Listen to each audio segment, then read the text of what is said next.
Hello, Crusades! Welcome to another video about medieval history. Today we're going to be talking about something exciting that I think you all will enjoy. We're going to discuss the Crusades.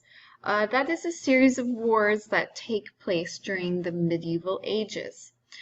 Please remember to write down today's date, underline your title, and copy down our 2 learning objectives.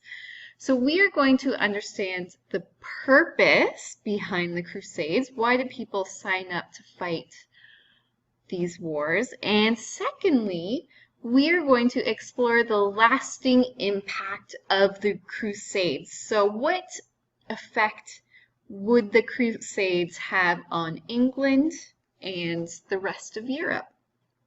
So we are going to begin these 2 learning objectives for today, and we will finish those in class together.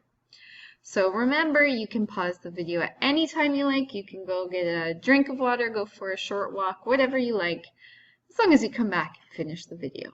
Okay, let's get started. Religious warfare. So our last lesson was about the role of the Catholic Church in English society and basically Western Europe as well during the Middle Ages. So we came to the conclusion that the church was very important and impacted almost everyone on a daily level. So again, with the Crusades, I wanted to tie in the idea of how important religion was at the time, and we're going to see how religion is going to impact the Crusades. So the Crusades were a series of religious wars fought in today's Middle East in the first part of the 11th century. Basically, the wars were fought between Christians and Muslims to gain control over key religious sites in and around Jerusalem. Although historians argue about the total number of wars that were fought, most agree that the 8 major crusades took place between 1096 and 1270. So if you remember, our Battle of Hastings, that was the first thing we spoke about, happened in 1066. And that's with William the Conqueror. So the very first Crusades we see about 30 years after the Battle of Hastings takes place.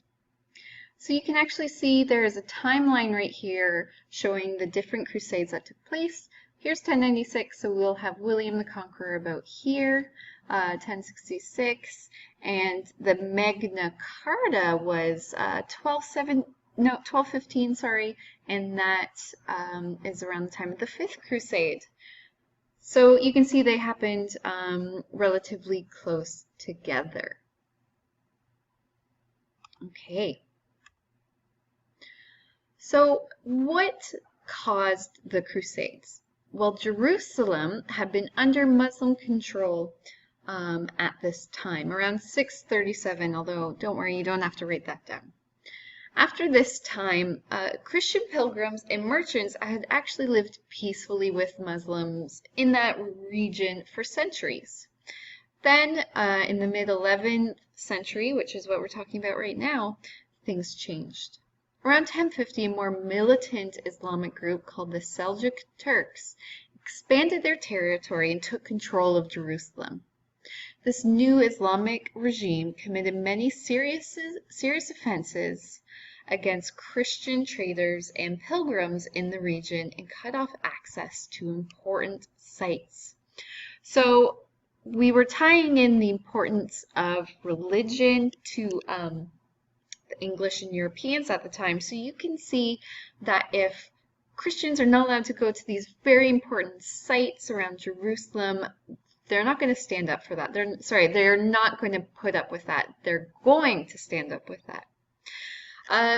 This Islamic group also threatened the city of Constantinople. Today that's Istanbul in Turkey, and that was the capital of a Christian empire called the Byzantine.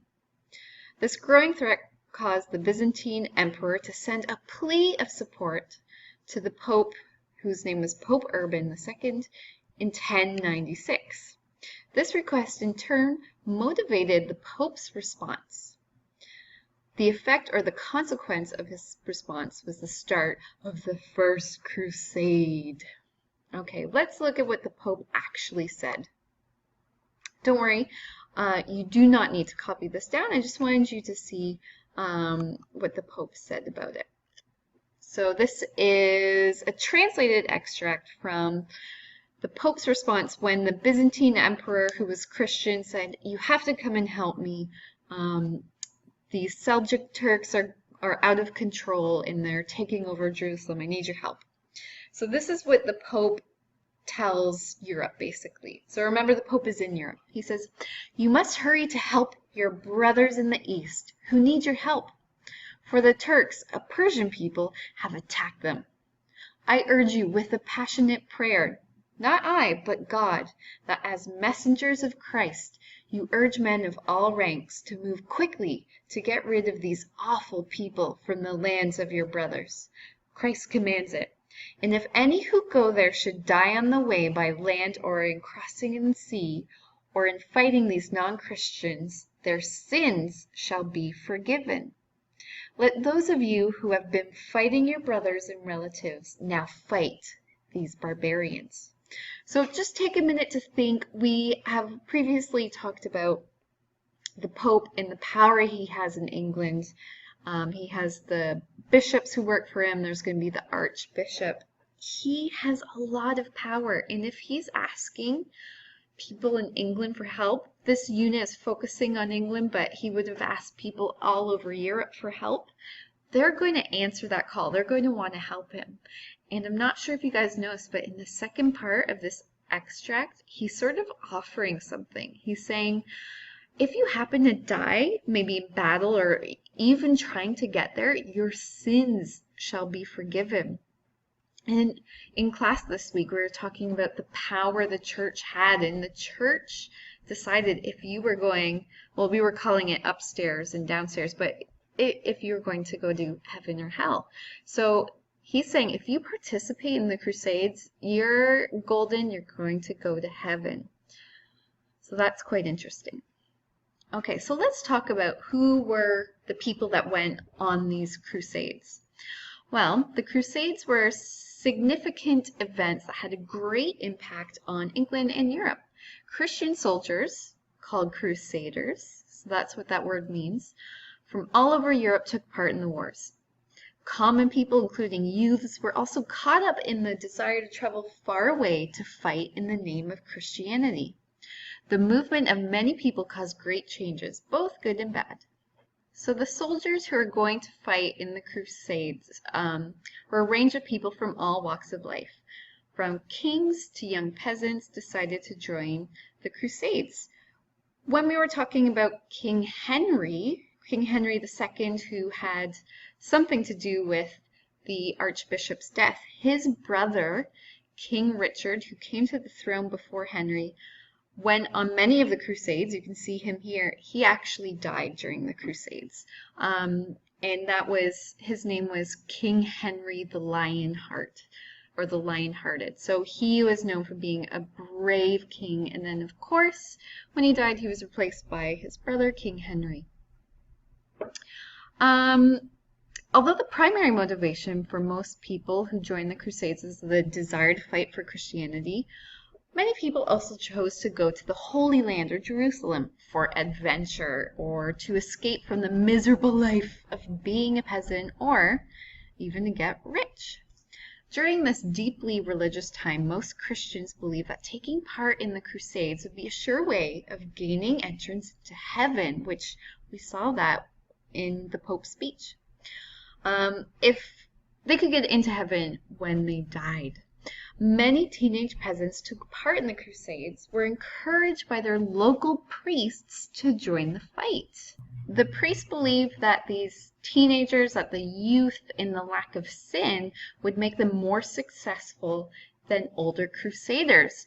So there were people probably about your age, if not just a little bit older, were going to fight in these wars. In spite of some battles that were won, overall, the Crusades failed to meet their main objective. And of course, this objective was to get the Holy Land back, or Jerusalem back, from this Islamic group However, the Holy Lands were not regained by the Christians, and many Crusaders never returned home at all. Some were killed in the fight for the Holy Land. Others died of disease or injuries, and others were sold as slaves, never to see their homes and families again. The Crusades affected Europe in two ways. They increased trade between Europe and the Middle East, and they helped break down feudalism. Nobles who joined the Crusades sold their lands and freed their peasants. This reduced their power and helped kings build stronger central government. So we have discussed the Magna Carta and the growth of Parliament already. Kings also began taxing the new trade with the Middle East, and these taxes helped them build stronger kingdoms in Western Europe and England. Okay, we're going to stop there today, and we're going to continue talking about the Crusades in our next lesson, and we will aim to complete these learning objectives then. All right, see you then. Bye, grade 8s.